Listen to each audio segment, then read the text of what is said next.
ఈ భూమి మీద దేవుని చిత్తం నెరవేర్చడానికి మనం పిలువబడిన వారము అనేటువంటి విషయాన్ని మనం మర్చిపోవద్దు. దేవునికి ఇష్టలుగా ఉండడానికి నిన్ను నన్ను దేవుడు పిలిచాడు గనక మనుషులందరూ మనల్ని పొగడాలని లేదు, మనుషులందరూ మనల్ని అప్రిషియేట్ చేయాలని లేదు, కానీ దేవునికి ఇష్టలుగా మనం ఉండక తప్పదు. దేవునికి స్తోత్రం. దేవునికి ఇష్టలుగా మనం ఉండి తీరాల్సిందే.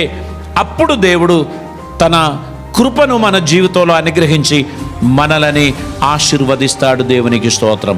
ఆయన కృప మన హృదయంలో ఉన్నట్లయితే మనం ఆశీర్వదింపబడిన వారం, దయగలిగిన వారిగా, కృప కలిగిన వారిగా ఉండడానికి దేవుడు మనకు సహాయం చేస్తారు.